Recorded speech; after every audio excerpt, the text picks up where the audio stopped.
주신 하나님의 말씀은 마태복음 17장 1절로 9절까지의 말씀입니다. 엿새 후에 예수께서 베드로와 야고보와 그 형제 요한을 데리시고 따로 높은 산에 올라가셨더니 그들 앞에서 변형되사 그 얼굴이 해같이 빛나며 옷이 빛과 같이 희어졌더라. 그때 모세와 엘리야가 예수와 더불어 말하는 것이 그들에게 보이거늘 베드로가 예수께 여쭈어 이르되 주여 우리가 여기 있는 것이 좋사오니 만일 주께서 원하시면 내가 여기서 초막 셋을 짓되 하나는 주님을 위하여 하나는 모세를 위하여 하나는 엘리야를 위하여 하리이다. 말할 때 후련히 빛난 구름이 그들을 덮으며 구름 속에서 소리가 나서 이르시되 이는 내 사랑하는 아들이요 내 기뻐하는 자니 너희는 그의 말을 들으라 하시는지라. 제자들이 듣고 엎드려 심히 두려워하니 예수께서 나와 그들에게 손을 대시며 이르시되 일어나라 두려워하지 말라 하시니 제자들이 눈을 들고 보매 오직 예수 외에는 아무것도 보이지 아니하리라. 그들이 산에서 내려올 때 예수께서 명하여 이르시되 인자가 죽은 자 가운데서 살아나기 전에는 본 것을 아무에게도 이르지 말라 하시니 이는 하나님의 말씀입니다. 하나님 감사합니다. 지금 계절은 이제 봄의 두 번째 절기인 우수에 접어들었습니다. 산골짜기에는 얼음이 녹아 흐르고 또 새들이 지저귀고 그런 봄의 기운이 완연한 때입니다. 완전한 봄이 되기까지는 얼마의 시간이 남았지만 봄은 어김없이 우리에게 다가오고 있습니다. 변함없는 계절의 순환처럼 우리에게 오시는 주님의 선하심 또한 변함없이 다가옵니다. 그 주님의 은혜 안에서 우리가 내일을 소망하고 또 하루하루를 주님과 동행하는 우리가 되기를 빕니다. 얼어붙은 세상 위에도 이 봄의 온기처럼 주님의 따뜻한 사랑이 냉랭한 사람들의 마음을 녹이고 또 고통으로 울부짖고 아파하는 이들의 상처를 어루만져 주시기를 또한 기원합니다. 오늘은 사순절을 앞둔 산상변화주일입니다. 수요일부터 이제 사순절이 시작됩니다. 그리스도의 길을 따르는 우리에게 주일을 제외한 40일의 시간은 결코 짧지 않은 시간입니다. 이 시간은 올 한 해에 우리 영적 성장의 그런 시기로 삼기를 바랍니다. 말씀의 씨앗이 우리 안에 발아하고 또 우리의 삶의 열매를 맺기 위한 밑거름이 되는 시간이 되기를 원합니다. 농부가 봄 농사를 준비하는 것처럼 우리의 영적 순례를 위하여 또 믿음의 삶을 위하여 그런 사순의 시간들이 될 수 있기를 기원합니다. 예루살렘으로 올라가시기 전에 예수께서는 높은 산에 오르셨습니다. 그리고 자신의 영광을 가까운 제자들에게 나타내십니다. 순환의 어두운 골짜기로 들어가기 전에 주님은 제자 셋을 데리고 높은 산에 오르신 것입니다.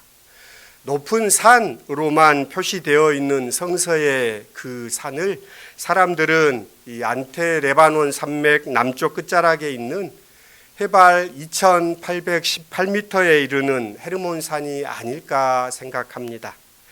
흰 눈을 머리에 이고 있는 그 산은 신성한 느낌을 주었을 테지요. 또 후세 사람들은 예수님의 변화 사건을 그 산과 연결시키고 싶은 생각이 들었던 것 같습니다. 하지만 거기에 대한 근거는 없습니다. 현재는 갈릴리 지역에 있는 다볼산을 예수께서 오르셨던 변화산으로 추정하기도 합니다.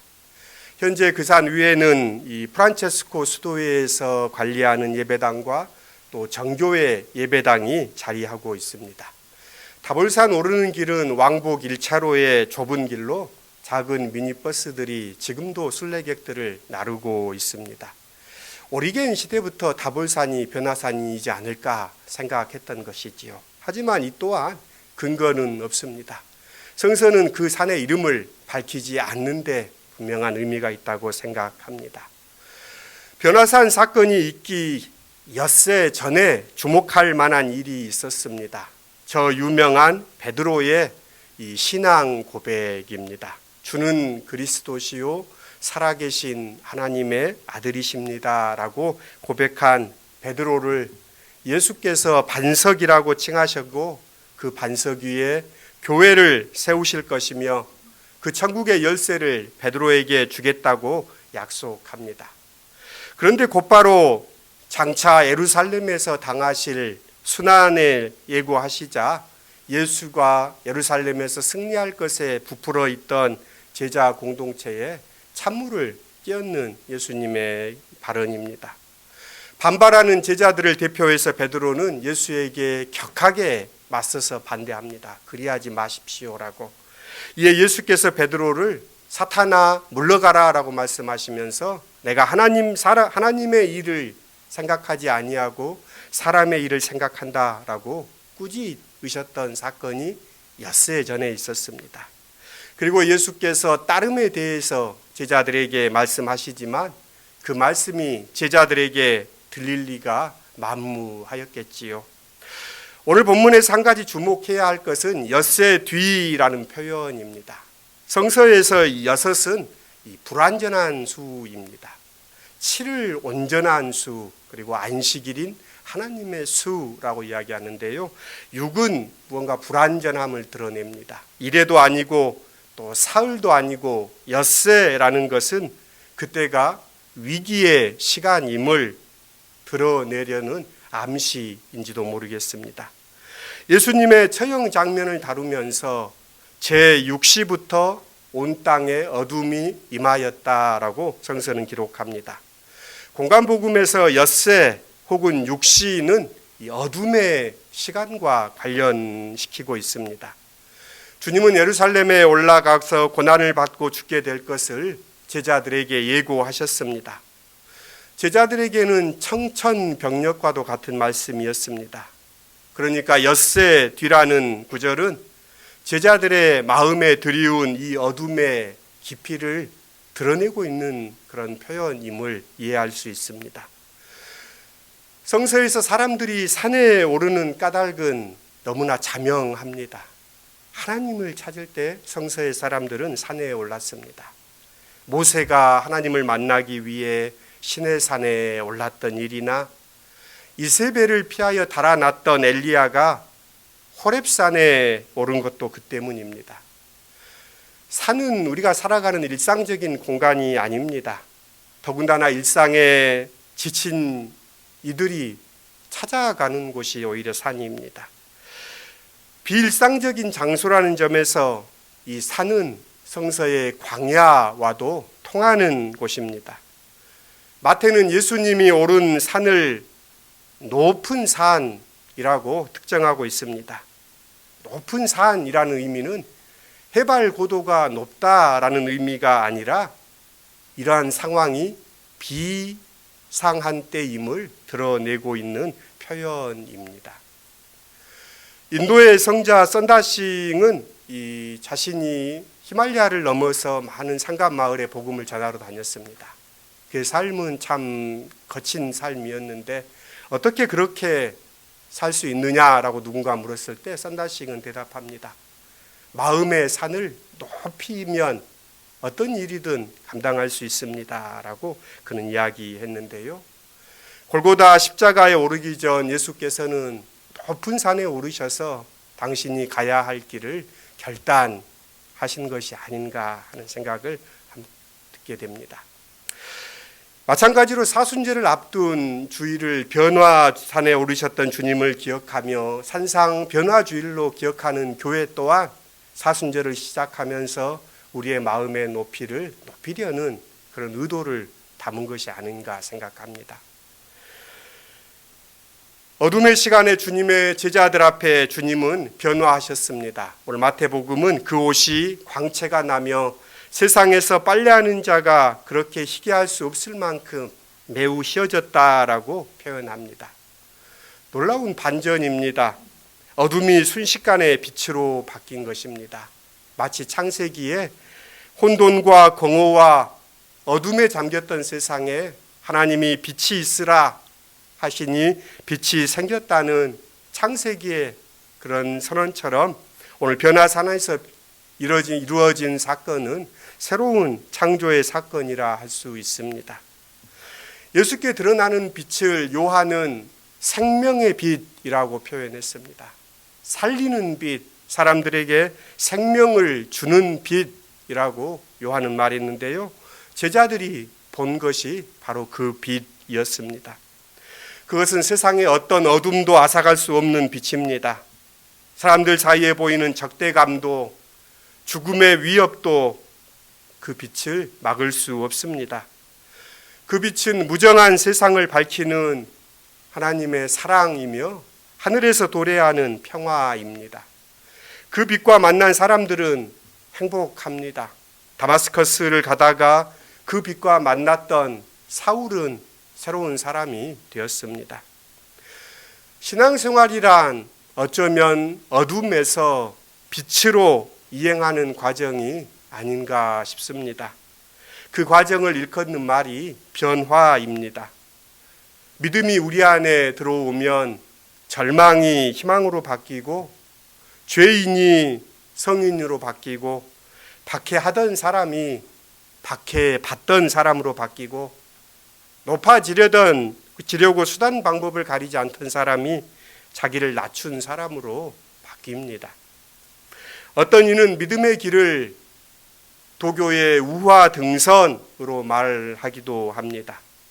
그러니까 애벌레와 고치 상태를 지나 나비가 되는 과정이 우화 등선의 과정이지요. 고치와 애벌레는 사람들이 징그럽다고 합니다. 싫어합니다.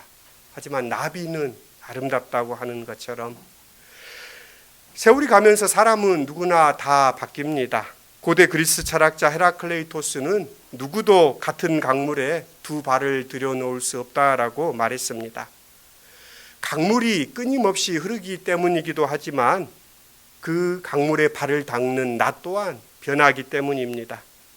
우리가 지나가는 시간이라는 강은 끊임없이 흐르고 있고 우리도 끊임없이 변화하고 있기 때문에 오늘 우리가 드리는 예배도 한 번의 예배입니다. 지난주의 예배를 반복해서 드리는 것이 아니라 오늘의 예배를 우리는 주님께 드리고 있습니다. 이런 변화의 일상 속에 중요한 것은 변화의 방향입니다.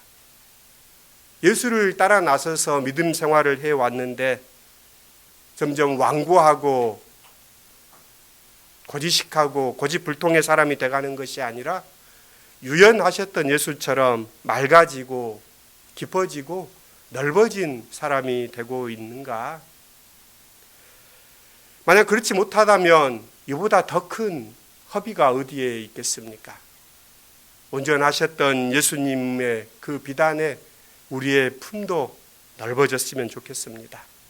속 깊은 사람, 마음 넓은 사람, 이 세상의 고통에 공감하는 그런 삶을 사는 우리가 되기를 기원합니다. 성서는 그 산 위에서 예수 곁에 모세와 엘리야가 함께 했다라고 기록합니다. 모세와 엘리야는 구약을 대표하는 사람들입니다. 율법을 가져왔던 모세, 또 예언자의 빛을 비추었던 엘리야입니다. 그들은 역사의 어둠이 깊었을 때 나타난 사람들이고 그 사람들 앞에 빛을 비추었던 사람들입니다. 모세는 애굽에서 종살이하던 히브리인들에게 나타나 그들에게 새로운 세상에 꿈을 심어 주었습니다.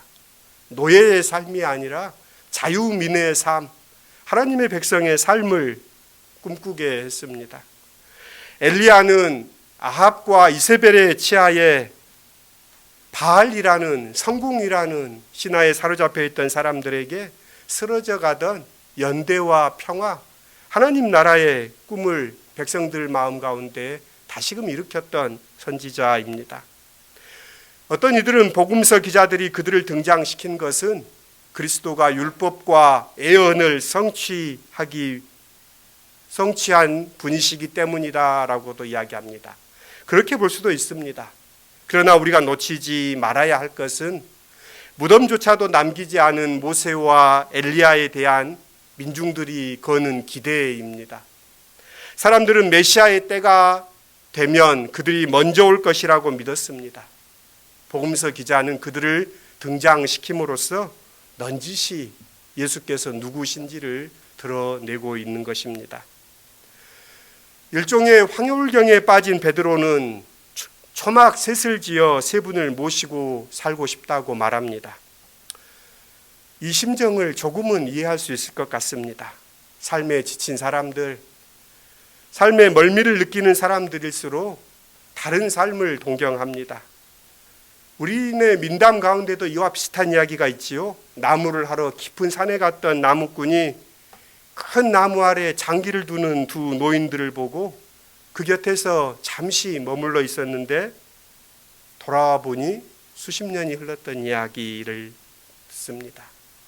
안견이 그린 몽유도 원도도 이 안평대군이 꾼 꿈을 바탕으로 한 것입니다. 사람들은 이상향에 대한 그리움을 간직하고 있습니다. 그것은 아마 현실이 각박하기 때문일 것입니다. 호메로스의 오디세이우스에서 트로이 전쟁을 마치고 고국인 이타카로 돌아가는 오디세우스의 일행을 담고 있는 모험담입니다. 그 가운데 오디세우스는 부하들과 어떤 섬에 당도합니다. 그리고 그 섬에서의 일화를 기억하고 있는데요. 그 섬에 사는 사람들은 다 순박하고 착하고 친절했습니다. 그래서 그 섬 사람들이 준 열매를 따 먹고 사람들은 그곳에 머물고 싶다는 생각이 듭니다.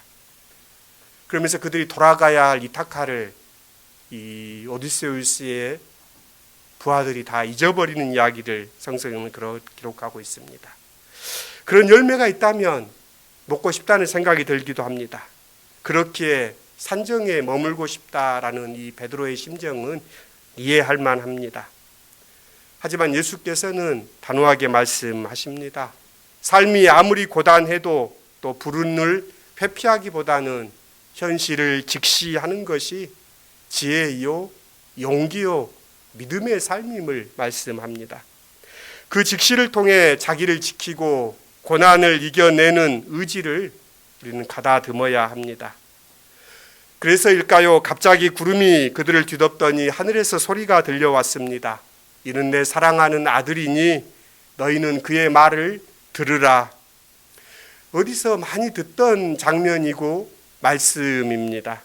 그렇습니다. 예수님께서 세례자 요한에게 세례를 받고 올라오실 때 하늘에서 들려오던 말씀입니다. 너는 내 사랑하는 아들이요 내가 너를 기뻐하노라. 마태복음에는 예수님이 누구신지를 드러내는 이런 두 번의 선언이 있고 세 번의 고백이 있습니다.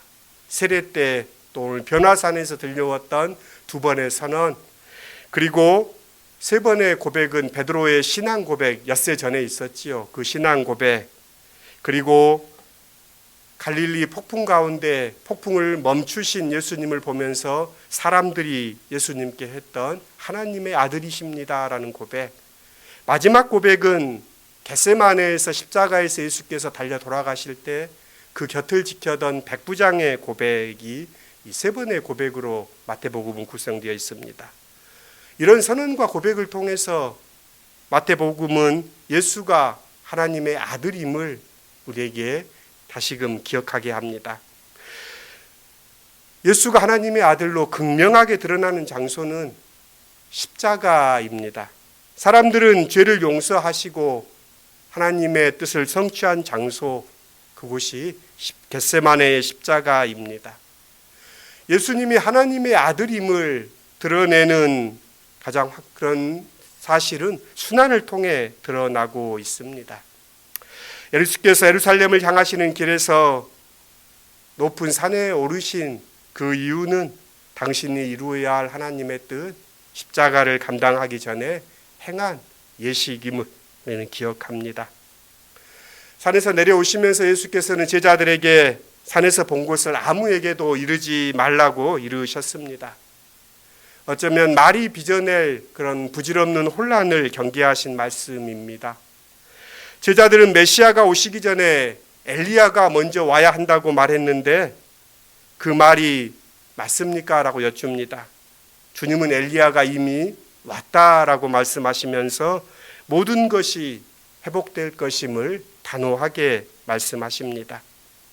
엘리야는 이미 왔다. 그러나 사람들이 그를 알지 못했고 그를 함부로 대하여 있으며 인자도 이와 같이 고난을 받을 것이다 라고 말씀하십니다. 변화산의 사건 직후에 예수께서는 인자도 고난을 받아야 할 것이다. 이 말씀은 우리의 가슴을 때립니다. 하나님이 주신 은혜는 우리에게 이 십자가를 감당하기 위함입니다. 우리에게 베푸신 주님의 은혜는 우리에게 믿음의 삶을 사는 힘이 됩니다. 인공의 불빛이 휘황하지만 생명의 빛, 생명을 주는 빛은 가물거리는 세상입니다. 그 빛이 없어서 사람들은 여전히 욕망에 비틀거리고 살아갑니다. 나이가 들어가면서 자기가 이 세상에 온 이유를 잊어버리고 이 땅에 그저 살아가는 것이 삶의 목적인 것처럼 이리저리 떠밀려 살아갑니다. 우리는 다시금 주님과 함께 변화산에 올라야 합니다. 높은 산에 올라야 합니다. 숨이 턱까지 차오르더라도 그 산에 올라야 우리 삶의 전망이 트입니다. 그래야 우리가 꼭 붙들어야 할 것, 우리가 살아가야 할 길이 분명해집니다. 가야 할 길이 분명해지면 삶은 능히 감당할 수 있습니다. 변화산에 일어난 일의 결론을 마태는 이렇게 적습니다. 제자들이 눈을 들어보매 오직 예수 외에는 아무도 보이지 아니하더라. 주님이 계신 높은 산에 올라야 합니다. 성공이라는 높은 산이 아니라 진리라는 높은 산에 올라야 합니다. 이제 사순절의 여정을 시작합니다. 사순절의 시간을 어떻게 보내시겠습니까? 주님과 동행하며 우리가 나아가야 할 길을 하나님의 은혜 안에서 발견하는 시온의 지체들이 될 수 있기를 빕니다. 금년 사순절 순례 여정을 시작하면서 40일 묵상 달력을 우리가 해마다 제작했는데요. 올해도 이렇게 사순절 묵상 달력을 제작했습니다. 기후환경연대에서 배포한 지구와 마음을 잇는 40일을 많이 참조했는데요. 이것들을 적으면서 이제 한 주 한 주 흙, 또 음식, 에너지, 씨앗, 물, 생명, 사람이 살아가는데 없어서는 안 될 것들이지요. 하나님도 이것들을 있어야 함을 아십니다. 이 모든 것이 어쩌면 하나님께서 우리에게 허락하신 것들이지요. 그 안에서 허락하신 것들을 절제하는 가운데 우리가 함께 살아가는 존재임을 기억하며 우리가 성숙한, 또 우리에서 품이 넓어진 넉넉한 믿음의 사람들 될 수 있기를 빕니다. 사순의 순례 여정에 나서는 모든 이들에게 주님의 평화가 함께 하기를 빕니다. 기도하겠습니다. 어둠의 시간, 고난이 닥쳐올 때에 주님은 높은 산에 오르셨습니다. 하나님께 나아갔습니다. 순환은 영광과 있다 있고 영광은 또한 순환과 있다 있습니다. 오 주님, 우리도 높은 산에 오르게 하여 주십시오. 우리 삶의 깊은 골짜기를 지나갈 힘을 얻게 하여 주시고 우리도 예수님께서 걸어가신 그 생명의 길을 넉넉히 걷는 시온의 지체들이 될 수 있도록 이끌어 주십시오. 마음의 산을 높여서 우리의 마음에도 주님의 빛이 깃들기를 기원합니다. 우리 마음에도 주님의 빛이 깃들기를 기대합니다. 주님의 마음과 깊은 일치를 이루는 시온의 가족들이 되기를 빕니다. 주님 우리와 동행이 되어 주십시오. 예수님의 이름으로 기도드립니다. 아멘.